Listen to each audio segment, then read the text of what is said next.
Hey there, Duke fans, and welcome to, I have no fucking idea what podcast number this is. What is it? 76. 76. That's an intro. That is an intro right there. That's what I'm talking about. If I hadn't cursed, we would use it. We can't use it because I cursed. I don't think we should. We shouldn't go there. George Carlin would say All right, that so they're we equal, start over. but, it's neither here nor there. Hey there, Duke fans, and welcome to DBR podcast number 76. I'll get it right out of the way immediately. This is going to be the worst podcast ever because I think we just endured the most disappointing, most heartbreaking moment that we've had in the history of the podcast in the 3 years we've been here. We won the national title our first year. Last year we went out in the team with a Duke team that all season long seemed a little bit flawed and a little bit struggling. And, I think everyone sort of felt like, well, we got all we could out of that team and it was fine. And we loved and respected them. This year's a completely different story. The Blue Devils are done after losing to South Carolina. And I bring in my compadres. Sam Klein, you're in Denver, right, Sam? Yes, and I will admit up front that I didn't actually get to watch most of the game. I saw bits and pieces of it and found the final score, of course, because you can't avoid that sort of thing, and managed to, for the sake of the podcast, watch as many highlights and interviews as I could. And I will just say that the very last thing that I watched before we started recording here was a video on YouTube entitled "Every Second Half Basket for Gamecocks." I imagine that watching that game was equivalent to watching the video I just watched, just stretched out over an hour. Let me tell you. I was going to say, let me tell you, if there was a video that was entitled "Every Second Half Miss for Gamecocks," it would have been about 10 seconds long. So there you go. Yeah. So that's all I saw. Donald Wine in Washington, D.C. Donald, you watched the game, right? I did watch the game, and I would like to send a special shout out to Bell's Brewery, and from my home state of Michigan. They brew this beer called Hop Slam, and me and my friends drank a lot of it last night. It is a 10% alcohol beer, and we needed every single percent. That sounds like a really, really good idea. I wish I had been inebriated for that game. Guys, do we want to talk about the Troy game at all? Should we start with Troy? Should we start on a positive note? That's kind of a nice thing, right? Yay! Sure. The Blue Devils beat the Troy Trojans. We beat Troy 87-65. We previewed Troy last time, and you may recall that I said Vegas says this is a 20-point game, and that's about what I think it'll be, and I was right on target. Duke wins by 22 points. Donald, I'll go to you first. Anything from that Troy game that you want to highlight that you think, hey, this is something really worth being notable? Yeah, we started out hot. We started out very hot. I believe it was a 16-2 or 16-4 at one point at the under 16 timeout. Everyone made a shot. Like every starter had made a basket in the first 4 minutes of the game. Everyone was getting involved. We were spreading the ball around. We were dishing. We were diving. We were hitting threes. We were hitting layups. We were getting rebounds. We were doing everything right, and I think that kind of set the tone for the whole game. There was a couple, moments where we're like, hey, what are we doing? But for the most part, the game was pretty, well in hand for the general, stretch of it. There was no time where I was, resorting to breathing into bags or praying or anything like that. It was a pretty comfortable game most of the way through. So that's what you want to see from the 2 seed, who probably should have been, was in contention for a 1 seed. You want to see them come out and be a ho-hum game, and you can focus on the rest of the tournament and have them have all the upsets. We did not have that this time around. We stuck it out. We played pretty well, and I thought everybody contributed on the team. I like that. I am inclined to agree with you. I liked that it wasn't a game that we had to sweat through a lot, and it wasn't a game where we had to play heavy, crazy minutes. Jason Tatum played 35. That was the most of anybody on the team. And considering whether because of injury or happenstance or because of Coach K's own desires, we were not a deep team this year. We for the most part only played 6 guys, 7, if you count Harry Giles's 6 to 10 minutes a game. I was glad that we didn't have to exert ourselves too much against Troy. Klein, what do you got on the Troy Trojan game to add to what Donald had to say? Just a general observation that I've thought this for a number of years now, and I'm not sure if I've ever shared it with you guys. One thing I like to do when watching the NCAA tournament is note, particularly in the early rounds, what the final scores of games like the 116 game and the 215 game are, things like that. I want to see that the good teams are running away from the bad teams, because I think that, to me, it's an indicator usually, and this is colloquial. I have, or anecdotal. I haven't actually done a study on this, and maybe I should. Maybe I'll do that for next week. But to see that in my mind, teams that kind of put away those early round opponents quickly and just move on seem to do better in the tournament. It's certainly the case with Duke, where if they're going to struggle in an early game, then in the next game, they're probably not going to do well. And so my thought coming out of the Troy game was Duke is in great shape because they just handled this team. As Donald said, it was really from the opening tip. Jumped out to a big lead. I don't think Troy got closer than 9 once it was greater than that, sometime in the second half.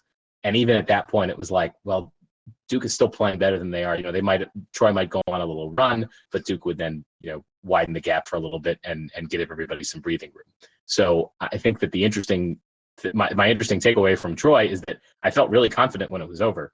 And, I think we were prone prior to the tournament to thinking that this Duke team is ready to go and everything's great because they won the ACC tournament, kind of neglecting the fact that they lost 3 of their last 4 in the regular season. And, to a neutral observer, I think you could say there are 2 Duke teams that are capable of playing, and one of them just won the ACC tournament, and the other one finished the regular season losing 2 of 4. And which team are we going to get in the tournament? And the Troy game indicated we're going to get the good one. And so why don't we take that and jump to South Carolina? And Jason, if you want to get started on that, we can talk about the bad Duke team. Before you do that, Sam, I'm glad you mentioned that how you watch the tournament, what you look for in the scoring, because that's kind of how I see it too. Back when the tournament was just on CBS and you only got one game at a time, it was always the sense, that you wanted to see your game be such a runaway that they switched to a closer game. Right. That was going on at the same time. That's another way of watching it. I like that too. Yeah, that mentality. I mean, we can't do that now because we have the game spread out amongst 4 channels, but that's the same mentality. You want to have it where if it was on CBS, they would take you to, some other, 4 or 5 game or something like that where it was much closer. And I think that game, if this was on CBS back in the day, we would have had that game switched out after a while. So now we have to go on to this South Carolina game. The Blue Devils season ended when the South Carolina Gamecocks defeated them 88-81. I'm fumbling because I don't know how to even introduce this. Duke gave up 65 points in the second half. 65 points. That's the most points that Duke has given up in a half in Mike Krzyzewski's entire Duke tenure, which is, 30-plus years now. We've never given up that many points. And 2017 South Carolina is low on the list of the best teams that Duke has ever faced in the Mike Krzyzewski era. Not only that, 2017 South Carolina is low on the list of good offensive teams. When we were previewing them last week and we talked about Ken Pom ratings, I talked about Ken Pom ratings. South Carolina was number 3 in defensive efficiency, according to Ken Pomeroy, but they were like 130 or 140, I forget the exact number, in offensive efficiency. This is no more than an average team, and I'm not talking average on offense. I'm not talking average for the tournament or average for Power 5 schools. I'm talking average for all of Division I basketball. They're really just an average offensive team, and they went for 65 points against Duke in the second half. Sam, I'll start with you. Even though you admit to not really watching much of the second half, Coach K said it was all about effort. Do you agree? Well, now I have a biased take from watching highlights that mostly involve made baskets, but I totally agree with that. It seemed like most of South Carolina's shots, and Jason, I took a cue from you. I looked at the shot charts so that I'd be a little bit more informed. It looks like almost every one of South Carolina's baskets happened inside the paint, within 7 or 8 feet of the basket. So and I noticed the same thing in the highlights that a lot of other than the wide open 3-pointers they took. Other than the wide open 3-pointers, but there weren't that many of them. I think that letting South Carolina take 22 3-pointers was something that going into the game, Coach K probably would say, "Yep, go for it. Let South Carolina take 22 3-pointers. That's not an effective way for them to play offense, and it's not going to work." And they did make a few of those. I don't think that from looking at the stats and looking at the highlights, I don't think that 3-pointers are the things that killed us. I think that was like the cherry on top of the fact that Duke couldn't close out inside anywhere. And South Carolina was making lots of shots from the middle, and it wasn't just Duke's bigs, it was everybody who was trying to contain them. And there were so many highlights where a South Carolina player gets the ball in space and then takes a little bit more time to sort of ready himself and set and jump and take the shot. And in those times, there were a lot, and I saw this from a number of players, Harry Giles, Grayson Allen, Luke Kennard, lots of guys realizing that their man has the ball, but also realizing that they are widely out of position, having to stop and pivot and turn and look and only making sort of a slumping effort to get a hand up in the face of the shooter. And so I totally agree with Coach K. It looked like effort was the big problem. It also seemed like there were a lot of points that South Carolina scored in transition, not because they got good rebounds and got out, but because they forced turnovers or that Duke let themselves be turned over in the teeth of the defense. And South Carolina, very well trained apparently at not only getting those turnovers, but having all 5 players on the court recognize that the turnover has been made and running the other way. It's a skill that I think that is a little bit underrated, because if you can get even 3 or 4 guys out on the break so quickly, you're going to score, and it's not going to be hard because the Duke players were focused on penetrating, and they all have to turn around and run the other way. And it seemed like the real big highlights from this game came from South Carolina being able to turn the ball over and get it back in easy transitions, and that is just a killer for this Duke team.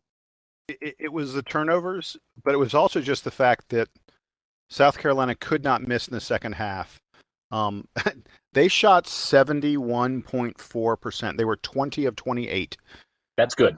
They were 71.4% from the field in the second half, and I swear most of the times they missed, they got the offensive rebound.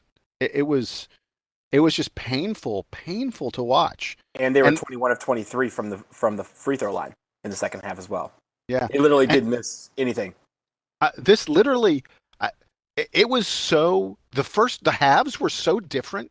They shot 20% in the first half, 71% in the second half.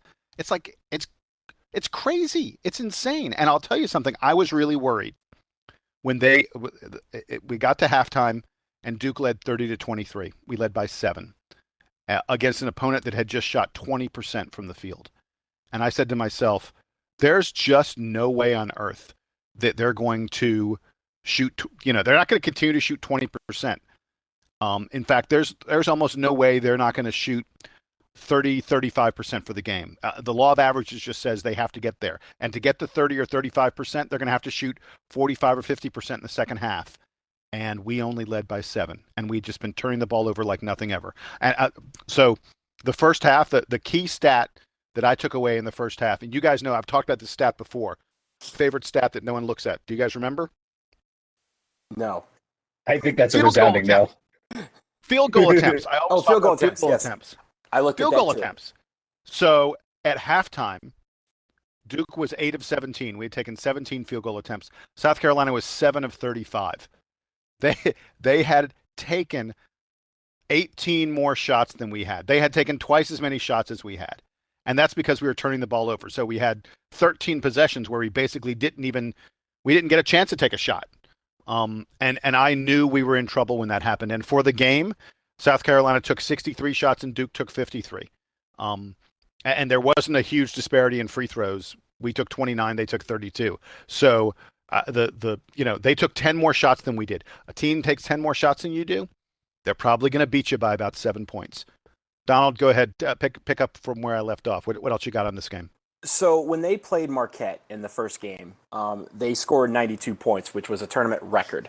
They also had shot from the floor like 65%, which was the best they'd ever done in the second half. They had a whole list of like first time or all time program bests that they did in the first round against Marquette. So going into this game, my thought was, okay, they're clearly not going to do better than they did against Marquette. They're not going to score 92 points. They're not going to, shoot 65% from the floor. They're going to regress to the mean. Well, I guess the second half they did everything. All the previous bests were eradicated because they scored 65 points, as you said. As you said, they scored 71%. They shot 91% from the free throw line, and it's not like they shot 10. They shot 23 of those. They went 4 for 5 from 3-point land, and all of this was just like a blitzkrieg. It was almost like 2011, where going into halftime for me, I thought we were okay because we had a terrible half shooting, we had a terrible half in keeping control of the ball, but we continued to lead by 7. So I figured, okay, we're going to lower the number of turnovers we have. We're going to shoot better. We're going to get to the line. And all these things are going to average out, and we're going to kind of creep away at the end. It may be close, but we're not going to be blown out. We scored 51 points in the second half, and we still got blown out. That is anything I have. We scored 51 points because in the final few minutes we poured it on because we were they were willing to give up 2-point shots, right, and we were driving for fouls and things like that. But still, I don't feel like points and a half. Like it doesn't matter how you get to that point. That's still a lot of points, and that's more than half the tournament scored in games. 51 points. So like 65 points is more than South Carolina scored in 8 of their games this year, or something like that. 8 or 9 of their games. So they had another otherworldly performance in the second half, and we couldn't match it. And remember what I was going to say? Do you remember when we were doing the preview last week? And I specifically said, these guys can't keep up with us offensively. I said, this is a team that struggles to get to 60 or 65 points. You're right. They scored 65 points and a half. It's crazy. Yeah. So let me ask you guys this. Sam, I'll go to you first. Was this loss a result of Duke playing poorly or South Carolina playing out of their mind? From what I could see, it seemed like it was more Duke playing poorly, but I'm willing to give credit to South Carolina for sort of recognizing that deficiency and maybe recognizing that lack of effort and taking advantage of it. But I think it starts with Duke, because I think that in the case where Duke has, the players at Duke are higher quality guys, higher quality basketball players. I don't know about people, basketball players, right? More of them are projected to be NBA lottery picks and draft picks and have professional basketball careers. I was going to say, there isn't even Sindarius Thornwell is not projected to be an NBA. I mean, he may make it in the NBA. The guy looked really good, but you're right. There's no one on their team who's supposed to play at the next level. Duke's probably going to have 4 first-round draft picks, in a month, in 2 months when the draft happens. So because of that, I think that it's really about the Duke guys' effort. And I talked about, in the highlights, seeing that defensive effort, and it was on the closeouts like I talked about. But it's also, there are highlights where South Carolina's moving the ball around the perimeter really well. And don't tell me that Duke's starting players don't know what it looks like when teams are moving the ball well around the perimeter, because that's something that they do normally very well. And so they should be able to recognize that ball movement and know how to stop it, because that's what they're good at, and that's what Coach K teams have been good at for a very long time. So I hesitate to think that it was just South Carolina having a crazy night. I think that part of it was the Duke guys' effort, and maybe that is a result of them being a little bit complacent. Maybe it's a lack of preparation, because they just we keep harping on it, but it can't be said enough how much less time this team had playing all together to really get in sync, especially on defense. It's easier perhaps when when every guy that you bring in is like an offensive juggernaut, right? Grayson Allen can make his own shots. Luke Kennard can make his own shots. Jason Tatum can do it. Emil Jefferson doesn't need a ton of help to get the ball and then create for himself. What's harder is learning how to play team defense. And I think that there's an over tendency for us to say, well, with the one and done guys, there's not as much time to learn Coach K's defensive system. I think that sentiment is overblown. But I would agree with it in this year, particularly because of all the practice time missed from everybody having all the injuries, that these guys really didn't get to play together enough. And it showed, because they didn't know how to recover from those defensive mistakes. Donald, I want to read you a quote. Question? It's really good. Donald, I want to read you a quote. Coach K said, "This is the most physical team we faced all year. The most physical team we faced all year." Donald, do you think South Carolina out-hustled Duke or out-physicaled Duke? Yes, both. Good answer. And I think and I think the answer to your first question is also yes. Like, you can't ignore the fact that South Carolina played out of their freaking minds in the second half. We played poorly. We had some great performances. If you look at the stat sheet, we had some guys that played pretty decently, other than the fact that we turned the ball over a lot and we were in foul trouble. Some of these guys had some pretty good performances. Hold on. I want to go back to that. Who, other than Emil Jefferson and maybe Grayson Allen, who else do you think played well for Duke in this game? Well, those are the first two. I thought Frank. I'm taking out turnovers in this, okay? Because obviously you have to factor that in. Oh, you're taking out turnovers? We committed 18 turnovers. Hang on. I said if you take out turnovers and personal fouls, like, we had a lot of guys in foul trouble. We had a lot of turnovers, obviously. I think Jason Tatum had some moments where I thought he was going to take over the game, and then the momentum just killed because they got a couple shots or a couple and ones, and then we get into foul trouble. He had 2 fouls in the span of like a minute and a half in the second half when he was about to take off, I thought. So I thought he had a good moment, a good point up to the point where he got into 4 fouls. Luke Kennard had a terrible game, I thought, and he fouled out on probably the most egregious call of the night. Matt Jones, I didn't think had a good game. Frank Jackson, I thought had good games at spurts, but again, you factor in turnovers into that. But, the 2 guys you mentioned, Emil Jefferson, Grayson Allen, I thought had pretty good games. But I think you have to separate that from the fact that, South Carolina played out of their minds. They out-hustled us to a lot of rebounds, especially on the offensive end. They out-physicaled us. And I think there was a point where there were some calls that I thought were egregious, but they took advantage of those, and we didn't. We kind of panicked also with about 5 minutes left. When they went up 10, I think we panicked. And I think that is where you could sense that this was going downhill very fast. And I'm not quite sure that you can say one is the case and not the other, because I think all of that led to this last night. I think it was a mountain of things that led to this loss. Yeah, I just keep on sitting. I stare at the box score and I go, how did this happen? I don't know. I don't know. Well, gentlemen, do y'all have anything else in this game, or should we turn to a broader look at the entire season? I have one question. About this game. Go for it. I want you guys to answer. I saw this in the highlights. What was the story with the UNC fan with the South Carolina towel? Does he have no shame? Apparently, according to my friend who was down there was an arena of people who have no shame. And I'll leave it at that because I will get angry. Yeah, I think that the rivalry trumps the Duke UNC rivalry trumps ACC loyalty. It trumps any rivalry that North Carolina may feel with South Carolina. Remember, since South Carolina left the ACC back in the 70s, I think. I don't think, if you ask a UNC fan, they don't think that much about South Carolina. Doesn't mean anything to them. Is South Carolina any different to a UNC fan than Nebraska or University of Georgia or, any number of other schools in the SEC? Is South Carolina different than Tennessee? I don't think so, even though from a proximity standpoint, you would probably say South Carolina, North Carolina, they should hate each other. So I think, the arena was apparently like half South Carolina fans and, a third to, or so UNC fans and then a small pocket of Duke fans. And the South Carolina and the UNC fans gathered together and rooted on against Duke, but no one's surprised at that. And frankly, it shouldn't have mattered. It shouldn't have mattered. Duke should win anyway.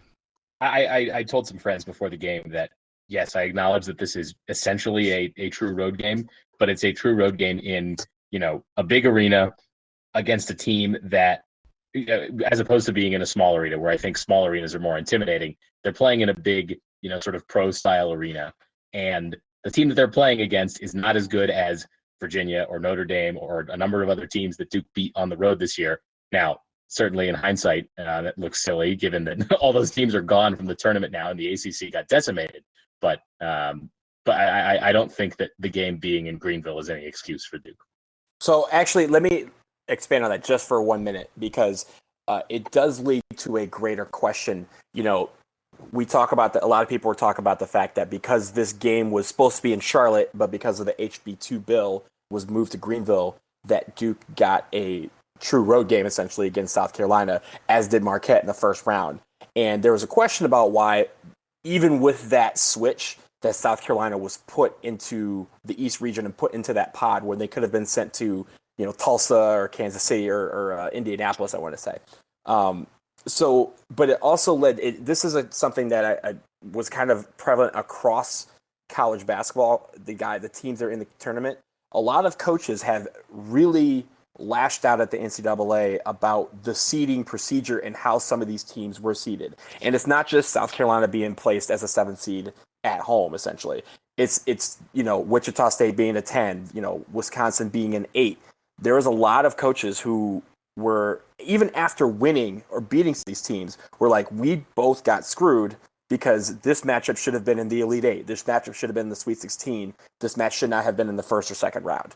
And I think it just lends a greater question. And it's been something that coaches have been saying over the weekend, was how some of these seedings were so off, you know, considering what the Ken Palm and some of these other ranking systems were putting some of these teams.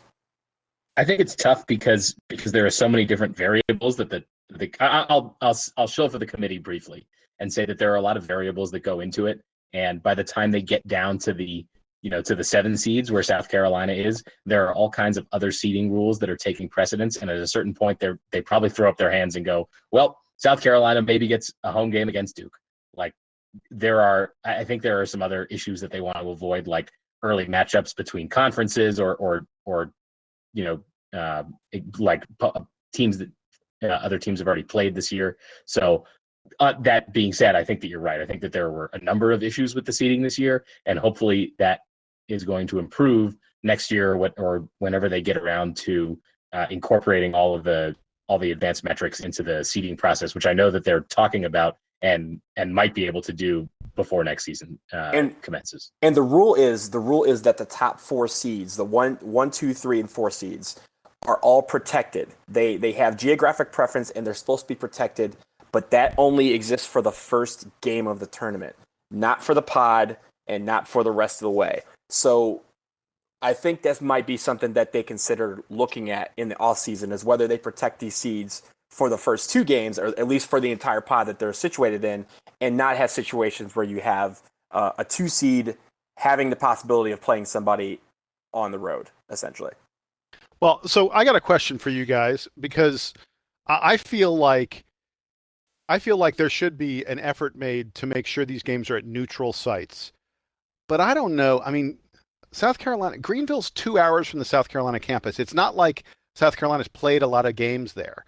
And it's not like you're going to tell me that you expect a whole bunch of South Carolina basketball fans to show up anywhere. Yeah, right. So for years, the tournament has done this kind of thing where you're not barred from your home state because there's games there. I mean, Florida and Florida State both played in the Orlando pod this time. Kansas is and this happens virtually every year. Kansas is playing in Kansas City in the for the Midwest Regional Sweet 16 and final, presumably, you know, if they win in the final 8. That's 30 minutes. Yeah, exactly. A few years ago, Duke won the national title playing Butler in Indianapolis. You know, in a stadium that was full of Butler fans. I believe I read that some of the Butler players went to class that morning before the national championship game. Yeah, they drove across town. Yeah. You know, they slept in their own beds. Look, this is what the NCAA tournament is. It's not like look, if this game was on South Carolina's campus, at whatever stadium, and I don't even know the name of the South Carolina stadium, at whatever stadium South Carolina plays in, or if it was at a stadium where South Carolina has played a half dozen games or so this year, so they would know the floor, then I'd be like, yeah, this is really wrong. I can't get up. South Carolina won that game not because it was at home, or not at home, not because it was in the state of South Carolina. They won that game because they were more physical than Duke, because they played harder than Duke, and because they played out of their minds in the second half, and Duke had a quite below average game. I don't think the court location had much to do with anything. No, I agree with that. Yeah, go ahead. I just said I agree with that. I think it's just one of those questions that, like I said, lended to the larger question among a lot of coaches of how this tournament was seeded and where some of these teams were placed. It's a broader question that involves more than just Duke versus South Carolina in Greenville.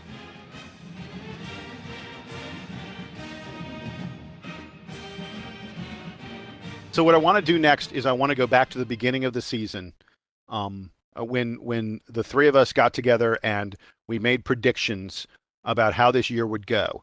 And I'm confident that our predictions were wrong a whole heck of a lot of the time, but we probably got some things a little bit right. Donald, I know you looked back on this and have compiled the results. Tell me a little bit about what we said would happen and what actually happened to this Duke team this year. So it's very funny when you look back. This was episode. If you guys want to go back and reference these predictions, it was episode 60 of the podcast. But it's funny going back and thinking about how confident we were entering the season and some of these predictions, and how right we were on some of them and how very incorrect we were on a lot of them. So we'll start with points. This is total points. Sam, you picked Grayson Allen. I picked Grayson Allen, and so did Jason. And the winner was Luke Kennard. He had 722 points on the season.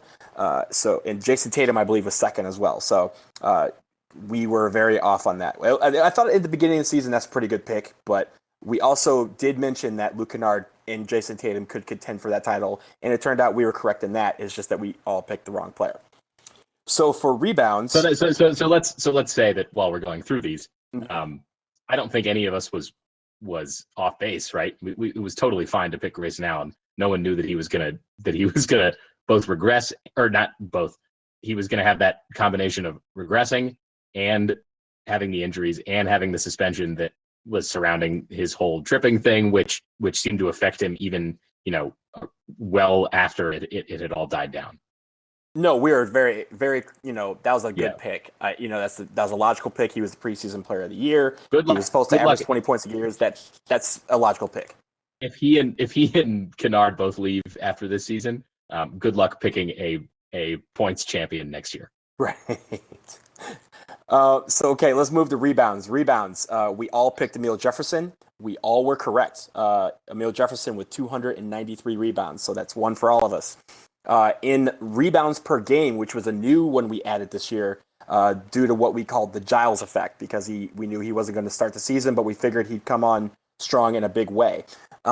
Sam, you picked Emil Jefferson. I picked Emil Jefferson, and Jason went with Harry Giles, and Jefferson was the winner. Jefferson averaged 8.4 rebounds a game, and this also wasn't close. I believe Jason Tatum was the second on the team with 7.3. Harry Giles was fourth at 3.8 boards a game. So and I'd like to say for the record that I was colossally, fatally, terribly wrong about the season that Harry Giles would have.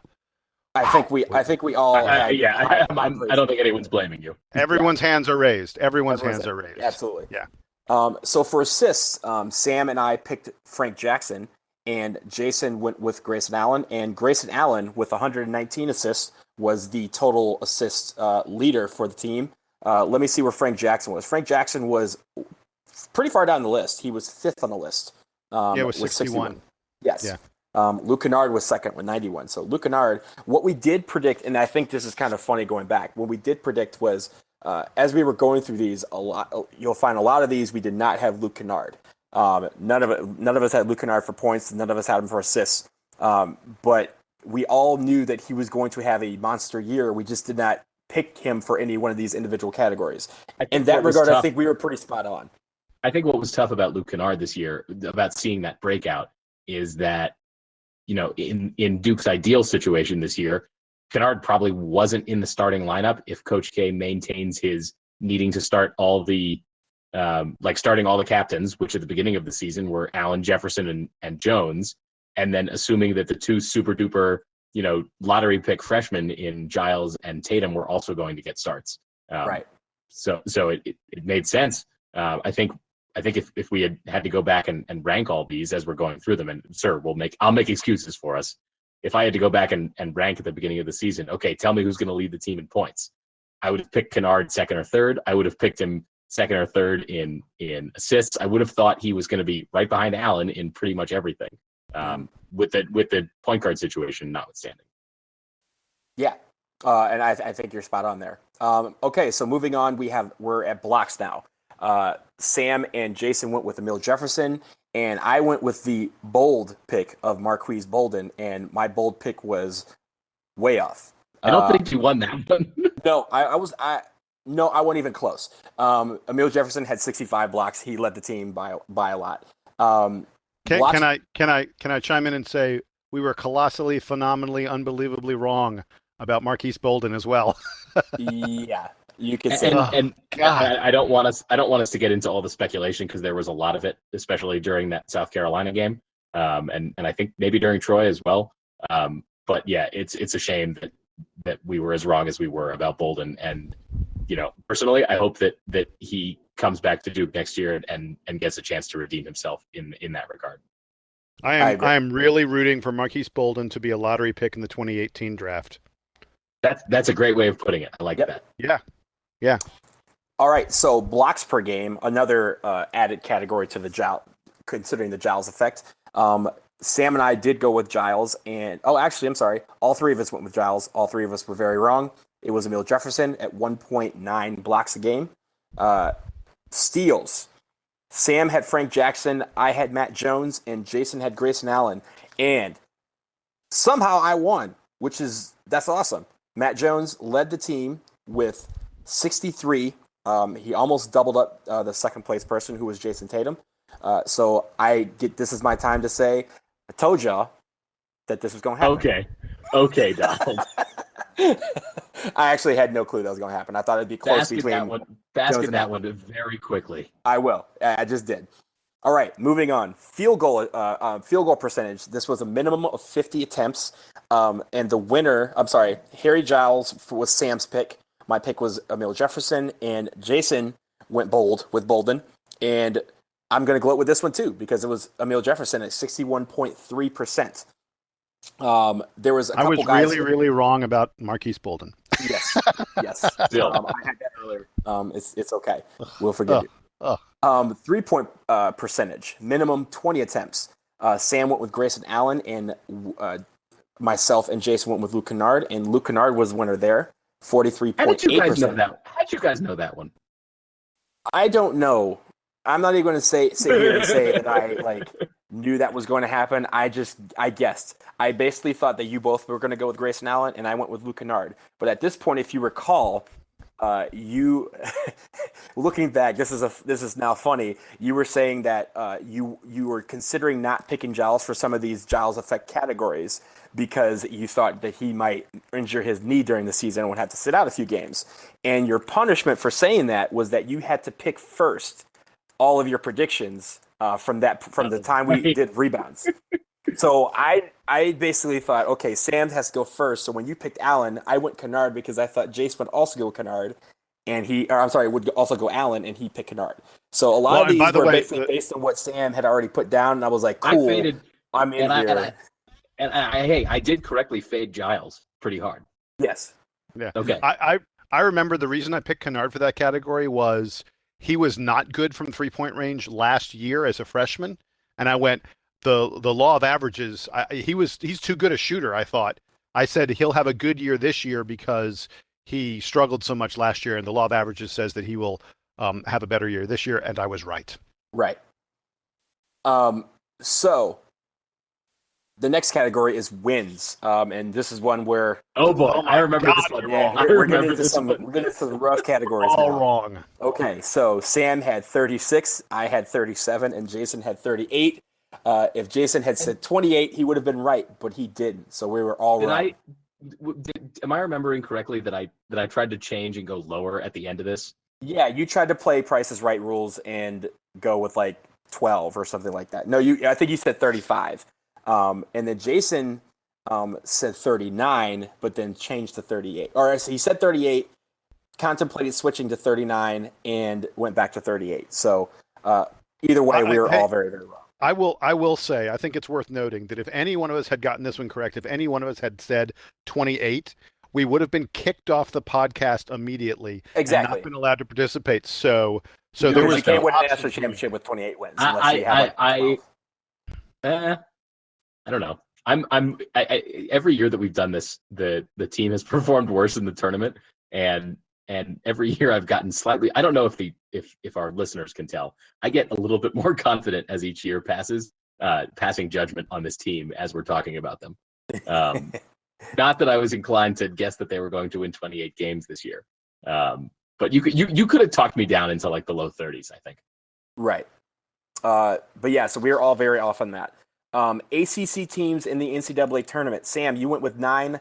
Jason, you also went with 9.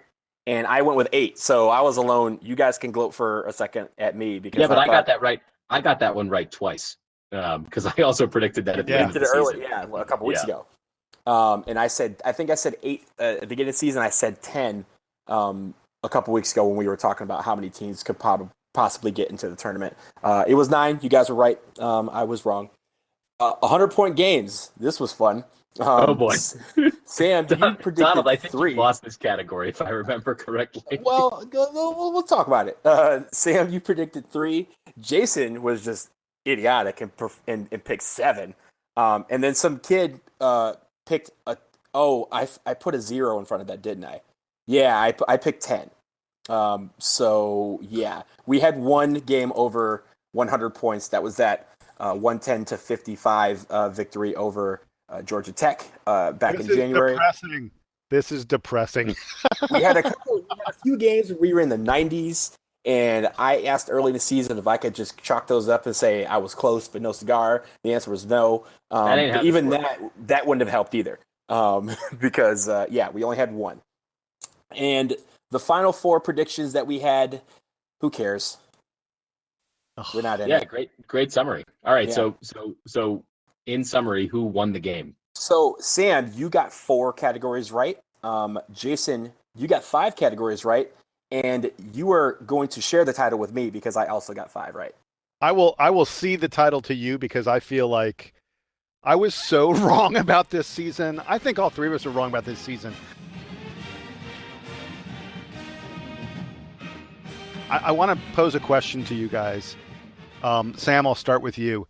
The most disappointing Duke season, and does this one rank up there? And by disappointing, I want to be clear about something. I want to make sure that everyone understands me.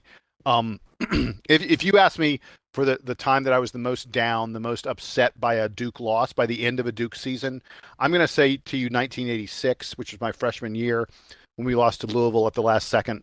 I'm going to tell you 1999 when we had a team that probably could have gone down as one of the top 3 or 4 teams in the history of college basketball, but it ran into UConn at the wrong moment. Seasons like that, 94. I remember 94 when Antonio Lang's fingertips just barely missed the shot by Scotty Thurman that allowed Arkansas to snatch a national title away from Grant Hill. It could have been 3 titles in 4 years for Grant Hill. My favorite Duke player of all time, Grant Hill. Those are years that someone could easily say unbelievably disappointing, and I was crushed by those losses in the championship game. That's not what I'm talking about, because the seasons weren't disappointing. The seasons weren't soul crushing. This season, I think, is easily one of the most disappointing on a whole in terms of what you thought was going to happen and what ended up happening and how it all ended. So I'm putting the question to you guys now. Sam, I'll start with you because Donald just talked forever about our predictions. What's the most disappointing season you've ever experienced as a Blue Devil fan? So I have 2, and I think that Donald might touch on one of them. So I will assume that I know which way he's going. And I'm going to say that, and keeping in mind, I've only been like sort of a knowledgeable Duke fan since like 2001. I'm not that old. So I would say that for me, the most disappointing was 2007. If you don't recall, I'm about to dig up some terrible memories. 2007 was the year after JJ Redick and Sheldon Williams graduated. The quote leaders of the team were Greg Paulus and Josh McRoberts, and John Shire was a freshman on that team, as was Gerald Henderson. Paulus and McRoberts and Shire were kind of the stars of that team. DeMarcus Nelson was also a major player. Duke was expected in that season. I think they were still a top 10 team at the beginning of the year. Paulus and McRoberts had certainly had successful freshman campaigns playing with seniors Redick and Williams. John Shire came in and was there were multiple McDonald's All-Americans in the freshman class. But Shire was like a real star right away, scoring a lot of points for Duke as a freshman. And then kind of late in the season, like they lost a few games that didn't really make any sense. I was a senior in high school at the time and had gotten into Duke. I was really excited to go. I had been a Duke fan, as long as I could remember. And I've mentioned this many times, I think, on the show. I grew up in suburban Maryland, very close to College Park. And so most of the kids that I went to high school with were big Maryland fans. I never was. So I took a lot of pride in kind of being the Duke kid, and took a lot of grief for it as well. And that season was a disaster. That was Grievous Vasquez, I think, was a freshman at Maryland that year, and Maryland just whomped Duke both times they played them, which was especially crushing for me because I had to endure those sorts of things at school. Everyone knew that I was a Duke fan.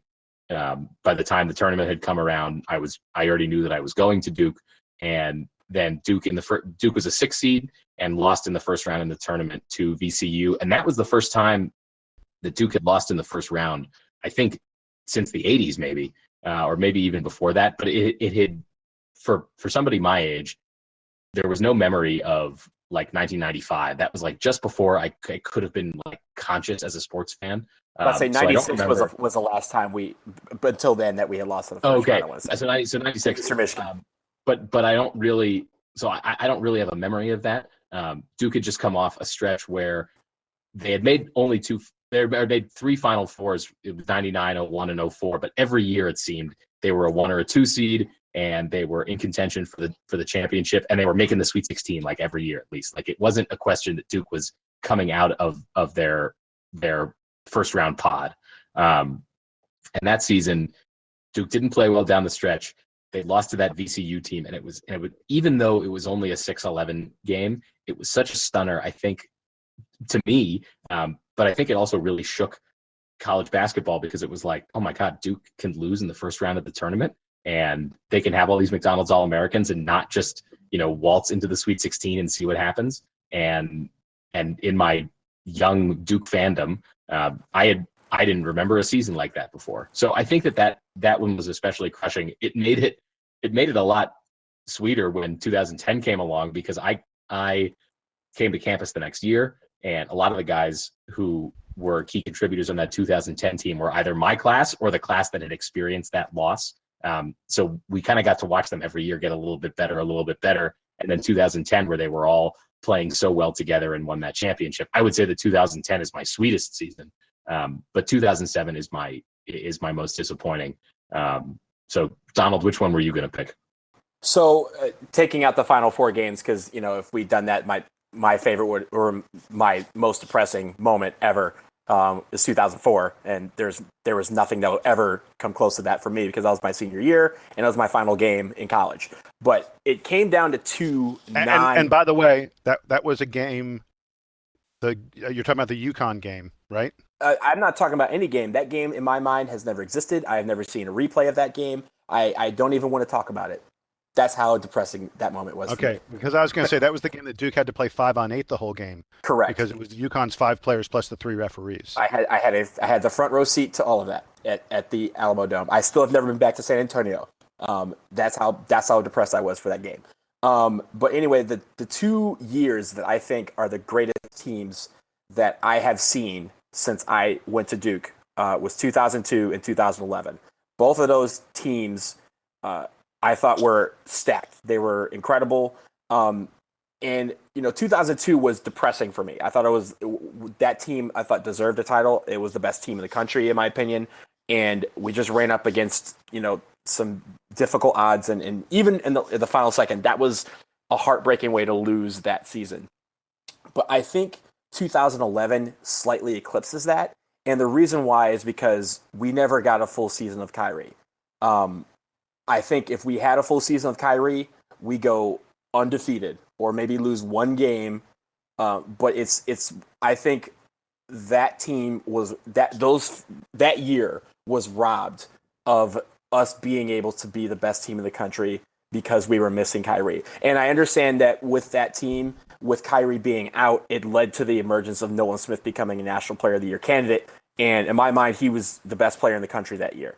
But I think that if we had Kyrie on that team, it would have been so sweet to see those two, Kyrie win a ring, but also Nolan Smith and Kyle Singler go out with 2 rings in a row to end their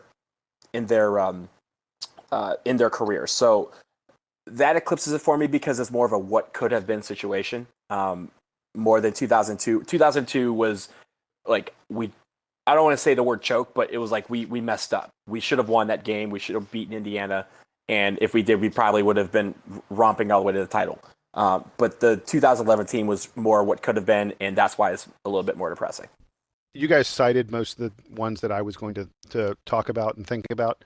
To me, it's this year.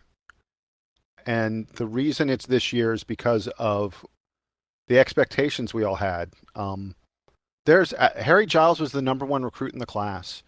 There's never been a number 1 recruit who had a season like Harry Giles did. And I'm not blaming him. It's not his fault that he was hurt, that he was injured, that he suffered 2 ACLs plus a reconstruction over the past, 24 months.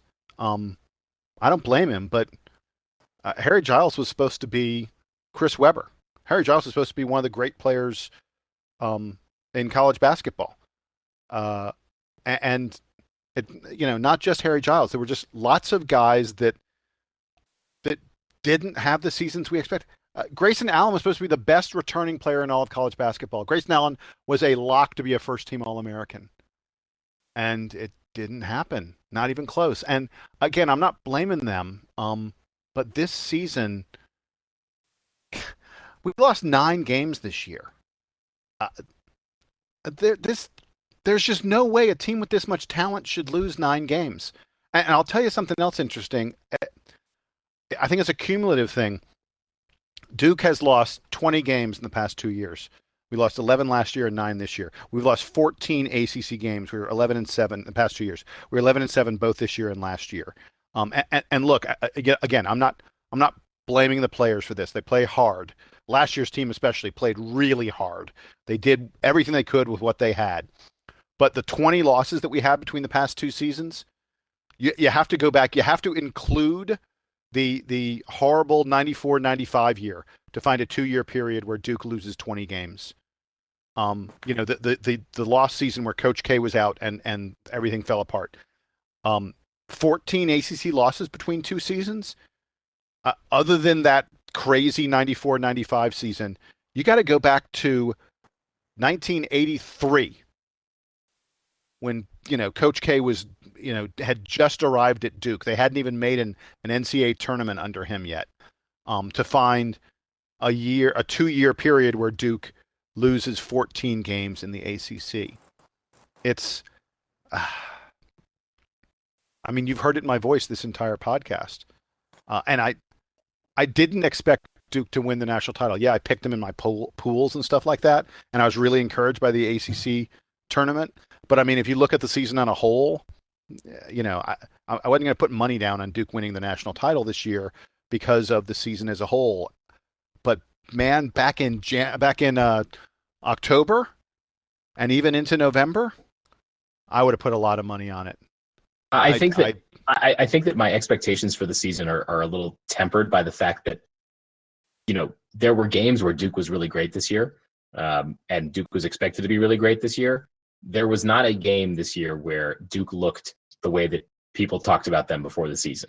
And I think that's mostly around Giles and Allen, but it kind of extends to the whole team because then other guys had to pick up the slack. And, Kennard and Tatum did it, and Jefferson did especially outstanding jobs of that. But the best version of this Duke team has Grayson Allen scoring 15 or 18 points a game and has Harry Giles pulling down 8 or 9 rebounds and getting a whole bunch of dunks. And we never really saw that. And I think that, but that's my point. That's what I'm saying. But I'm saying that I didn't. Yeah. And maybe I'm lying to myself and revising history. I don't know that I think I got caught up in the expectations because others did. I was kind of waiting to see Duke have that game where they looked like what people talked about early in the season, and I don't think I got high enough on them early. I guess I just don't. I don't do drugs the way that you do, Jason. That I let myself get carried away with it. Maybe that's I was not going the to say case. you don't follow recruiting the way I do. I mean, And I don't either. I don't follow it nearly as well as even you guys. I will say that I did a few years ago, and kind of realized I've developed other interests, and that was one of the ones that kind of had to fall off because there are only so many hours in the day. But I appreciate those like you who are real recruitniks and really know who the top guys are and the impact that they can have very early in their careers. I mean, my sky high for this team was, first of all, there had never in high school basketball history been a team that brought in the number 1 and number 2 player in a high school class. And supposedly that's what Harry Giles and Jason Tatum were going to be for Duke. And I know that sort of Markel Fultz and Josh Jackson had sort of moved ahead of them by the time the season started. But back when Giles and Tatum committed to Duke and back when, sort of the end of last year, Giles and Tatum were the number 1 and number 2 players in this class. And this was supposed to be one of the best high school classes of the past decade or so. And we've seen a number of players in this class have huge, great seasons. And Duke also had Marcus Bolden. And Bolden was a top 10 player in this class and supposedly the best pure post man. I was certain when you combined what many people said was going to be one of the greatest recruiting classes of all time, not just the best of the year, but one of the best recruiting classes of all time, and you combined it with the top returning player in college basketball in Grayson Allen, with Luke Kennard, who everyone knew was going to have a much better year than he did as a freshman because he was such a great shooter, with Emil Jefferson, who was a double-double machine before he got hurt, and with Matt Jones, who was a lockdown defender, one of the best defenders in the country. Holy God, how did this team not win 38 games? I still can't figure it out. It's utterly mystifying to me. And I think you'll look back. I think a lot of these guys are going to go on to have huge NBA careers, and you're going to look back someday and you're going to be like, how are all those guys on the same team? Those guys were on a team that lost 9 games, that went out in the round of 32? Really? I just think that's how we're going to... Those guys were on a team that finished 5th in the ACC? Really? That's what we're going to say someday. And that's why this, to me, is the most disappointing team. It was a topsy-turvy year. Like, it a lot of things that you just can't explain. Why we had so many injuries, Coach K being out. Just the ups and downs were just so high and so low that even anyone, I think even Nostradamus couldn't have predicted the way this season was going to go. Everything didn't go the way it went. Although other than the ACC title, which we admittedly won by staging huge second half comebacks in 3 games, 3 games in a row. Other than the ACC title, it wasn't highs and lows. It was hard for this. I don't feel like this team gave us lots of highs when you consider how good they were supposed to be. The Florida game, the UNLV game, the first Carolina game. Other than the Georgia Tech game. Yes, thank you. And at Notre Dame felt pretty good. Yeah, to me. Yeah. No, but wait a second. Like, yes, it was a very good win. At Virginia was a good win. Jason Tatum going off, that was a true highlight. But I'm talking about when you look back on what the expectations for this team was. When Donald said we're going to score 100 points 10 times, when I said we're going to score 100 points 7 times, that wasn't crazy. It may look crazy in retrospect, but it wasn't crazy at the time. This team was supposed to be like 1999. The 1999 team would play a team that was in the top 5, top 10, and beat them by 20 or 30 points. That's what this team was supposed to do, and it almost never happened. To be fair, Anyway. when I said that we'd score 110 times, you guys thought it was crazy. I said you were insane. Yeah. Well, I didn't think you were that crazy. Look, I picked 7. I didn't think you were that crazy. Right.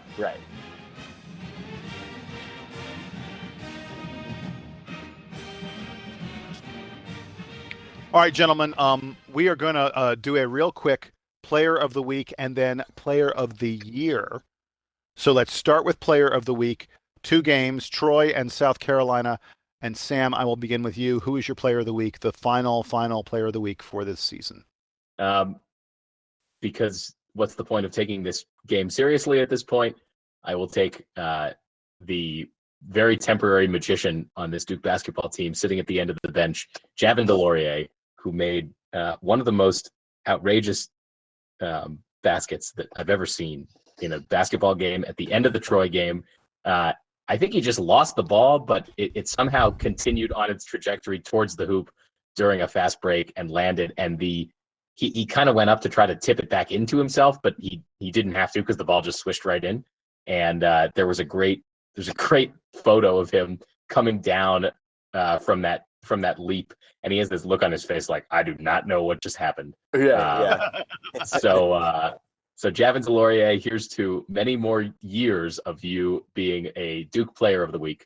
Your first one, I think, for many of us, comes from me here at the end of the 2017 season.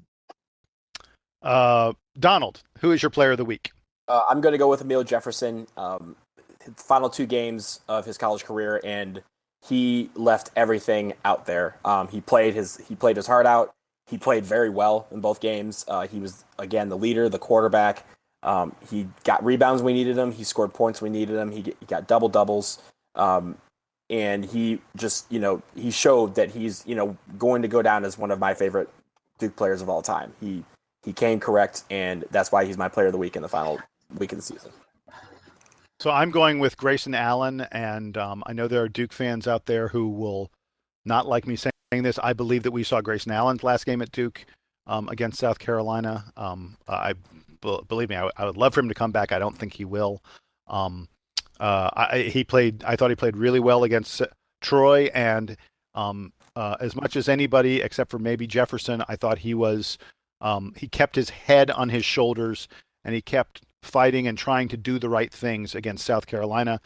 He averaged more than 20 points per game. We really needed his scoring because his scoring mate, Luke Kennard, really struggled in the NCAA tournament against both Troy and South Carolina. Allen did a really nice job passing the ball. I thought Allen had a very, very good NCAA tournament, probably helped his NBA stock a little bit, which had been suffering. So Grayson Allen was my choice for player of the week. That will lead us to looking at the entire season, player of the year.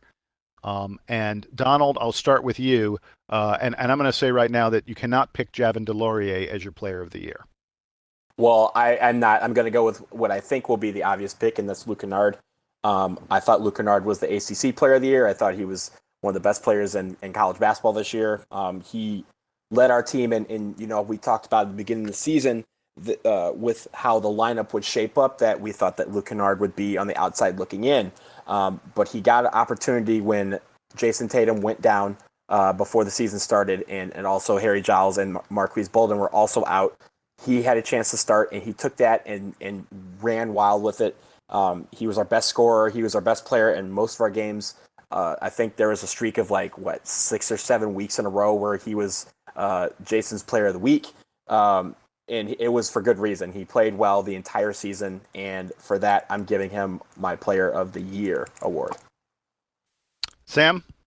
I think that if Jefferson or Tatum had played healthy the whole year and contributed the way that they did sort of at their peaks in late ACC season, then this could be a contest between them and Luke Kennard. But as it stands, Luke Kennard was great from beginning of the season to the end. I mean, the last weekend was not his best that we've seen him, but for the whole season, all we saw was good Luke Kennard. and great Luke Kennard. And I think that he deserves a lot of credit for most of the wins of this season. And like we said, or like I was saying earlier in the show, we never really saw Duke at its peak. And I think that as great as Luke played, that sort of encompasses it, right? Because if Luke Kennard was the best player on this team, then it was hard to envision Duke being the juggernaut that we thought it would be. That being said, all the credit to him. He had a fantastic season. I think that he played as well as anyone could have expected, and he really carried the load when things were not going well for them. So I will echo Donald and pick Luke Kennard. Well, as Donald pointed out, I picked him for Player of the Week more than I picked anyone else, and I'm going to make it a 3 for 3. Luke Kennard was definitely Duke's Player of the Year. You guys talked about the scoring. He also led Duke in minutes played. He was, along with Matt Jones, the only players to actually suit up and play in every single game this season. In a year when Duke suffered as many injuries, as many distractions as we ever have, Kennard was the guy who was there every single time out, playing the most minutes. He was third on the team in rebounding. He was second on the team in assists. He led the team in free throw shooting, almost shot 86% from the free throw line. He led us in 3-point percentage. He had a great year, and he played his way into being not a lottery pick, but a guy who's probably going to get picked in the mid-teens in the NBA draft. And again, Duke fans aren't going to like me talking about that, but I really think there's a very, very good chance that Luke Kennard was so good this year that he will have no choice but to take millions of dollars from the NBA next season. I hope not, but regardless of any of that, he is my Player of the Year, not of the week, my Player of the Year.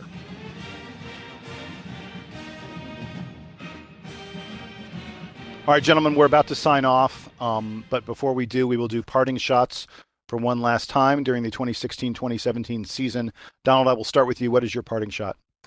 This is a shout out to the Duke women's basketball team. It is a sad parting shot because as of about 8:30 Eastern time this evening, their season also ended in the NCAA tournament in the second round, losing to Oregon. But they had a great season, actually exceeded a lot of people's expectations about how they were going to perform. They went 28-6 on the year, 13-3 in the ACC, and were 17-1 at home. They were undefeated through the regular season at home. They just had the one loss just a few hours ago at home during the NCAA tournament. But hats off to them in what was supposed to be a down year. They really performed well. They beat some great teams along the way, and I'm excited to see what they have in store going forward. So hats off to the Duke women's team.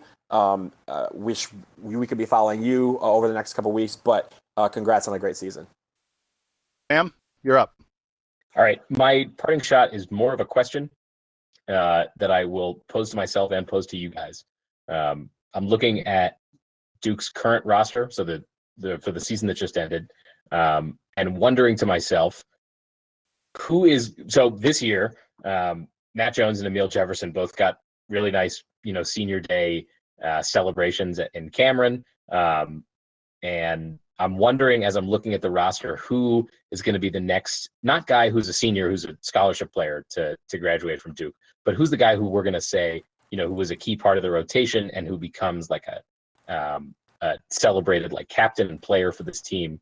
There are a lot of guys here. And so just looking down the minutes played, Kennard probably leaving after this season. Tatum probably leaving.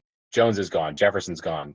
Allen is probably leaving. Frank Jackson's still around, but man, he was impressive this year, and you can envision him leaving after next year or his junior year. If he stays around for his senior year, I think that probably doesn't reflect well on There's almost on no his chance. trajectory. There's no chance he'll make it. There is, by the way, talk that he could leave after this year. Wow. Yeah. So Yeah, there's okay, talk. I don't think it'll happen, but there's talk, and I think if he comes back, it'll be because he expects to have a big season next year and go next season. So Harry Giles is probably also leaving. Chase Jeter and Antonio Vrankovic are both next on minutes played, and now we're getting into the territory of guys that didn't even really play the whole season. Jeter only appeared in 16 games. They didn't even appear in half of our games. Vrank only appeared in 13 games. Although I don't know, did he play at the end of the South Carolina game? I know that there was a streak going where he had never lost a game. He had never appeared in a loss. He did appear he did, against. He did appear at the end. So the very, South very Carolina end. was the first game he ever appeared in for Duke that they lost. But he registered 0 minutes.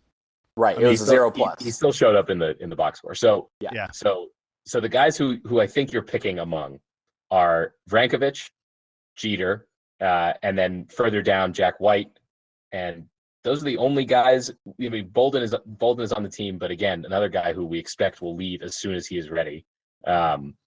That's it for the scholarship players who are left on the team, and then you could, if you wanted to pick one of the guys coming in next year. So among those three, who's the most likely to be a sort of celebrated player at the end? I'm going to pick Antonio Vrankovic. I think that he showed more in very limited minutes than anyone really wants to talk about because it was so limited. But I am going to go on record and say I think that he is going to really improve over his last 2 seasons, and that he is going to be a main contributor for us sooner than we think. Do either of you have thoughts on who Duke's next great celebrated senior is? I actually like that pick with Vrankovic. I mean, he has the tools to become one of those players like, a Zubik or one of the Plumleys that, kind of emerges his junior year. Or I'm sorry, yeah, he's a junior. His junior year, and kind of shows enough to say, oh, well, this guy can be counted on when we have depth issues up front. And I think he showed that at times this year that he has, some of those tools there, and that he just needs to work on a couple more things. He is a fan favorite. I know a lot of the students love him. He has a nice, cool nickname in Vrank the Tank. So, these are all little, clues that, if he, kind of goes on an upward trajectory over the next 2 years, that he's somebody that we can look back and say, yeah, man, he's going to be one of the celebrated, seniors that we know is going to stay all 4 years and maybe be one of the main contributors senior year. And I should have added, I'm sorry, that I skipped over my boy, Javin DeLaurier. I was just going to say, I think it'll be Javin DeLaurier. The kid has tons of athleticism, and we're talking about a guy who's like 6'9", 6'10", and he actually led Duke in field goal percentage this year. 81% of his field goals he hit. He didn't take a lot of field goals. He only attempted 11 shots, and he made 9 of them, though. I think 10 of them were dunks. Yes, and one of them was a ball slipped out of his hands and went through the hoop magically. Right. So, but yeah, I think DeLaurier could be a guy who really really explodes for Duke. If not next year, then the year after when he's a junior, because he's an athlete. And if he gets some time and gets some experience, I think he could be a really good player. But Sam, the question that you posed, it's really interesting. Duke doesn't have. This year we had some upper class leadership. Who's going to be the captain of the team next year?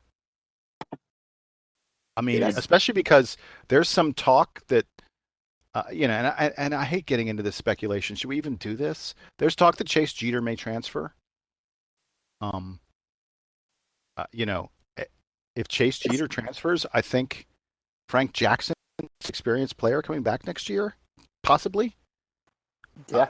My gosh. One of the, I talked about, Jason, you posed the question earlier about what the most disappointing Duke team was to you, and I talked about 2007. And one of the things that really plagued 2007 was that they didn't really have any seniors, and that Paulus and McRoberts were both sophomores and were both I think, and you guys can correct me, but I'm pretty sure those guys were both captains on that team with DeMarcus Nelson. So Duke had a junior and 2 sophomores as captains. And next year, like you said, if Kennard comes back, certainly he's one of them. And then Frank Jackson, Antonio Vrankovic, who basically has been on the bench for 2 years. Who are the other upperclassmen on this team? The walk-ons.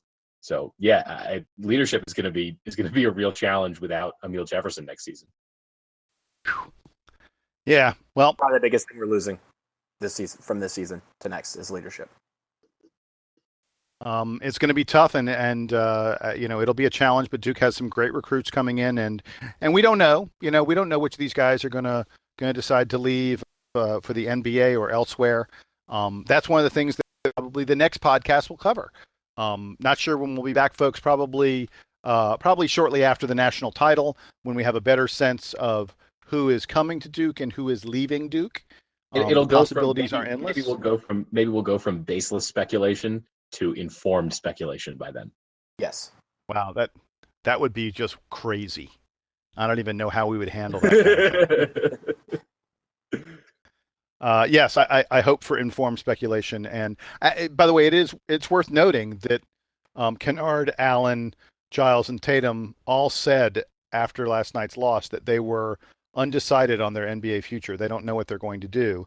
I don't know that there's a scenario where even two of them return, but I'll take one. I'd be more than thrilled if we could get even one of those guys back at Duke next year, because we've got some wonderful, some really strong recruits coming in. We're continuing to recruit players, if we get one of those guys combined with Frank Jackson and some of the other returnees like Bolden and Jeter, and with the freshmen we have, maybe we can have super high expectations for Duke all over again. Because it's fun to have high expectations. I prefer that to having low expectations. Gentlemen, do you have any final on the season, or should we just say goodbye? Say goodbye, but we'll be back again before you know it. Yes, we will. Folks, thanks for sticking with us throughout this year. It's been a ton of fun. This is our third season of doing the DBR podcast, and I don't want to say we couldn't do it without you, because we could. We could absolutely record it, and no one could listen to it. But that would be no fun. The fun comes, when we interact with you folks, when you chime in on the boards and let us know what you liked and what you didn't like. And the fun also comes when we meet you in real life, which I've gotten to do for a couple of our listeners. Absolutely. Exactly. And I was going to say, for me, the fun also comes when I look at the number of people who listen to the podcast, a couple thousand, sometimes, as many as 3,000 or 4,000. It's like, wow, I can't believe it. We are just fans, just like all the rest of you, just enjoying ourselves and loving Duke, win or lose. That's the bottom line. So this may have been a disappointing year, but we still love you guys. And we look forward to what's to come next. As Coach K likes to say, next play. So for Donald Wine and Sam Klein, I am Jason Evans. This is it for the 2016-2017 season. Blue Devil Band, it's your turn.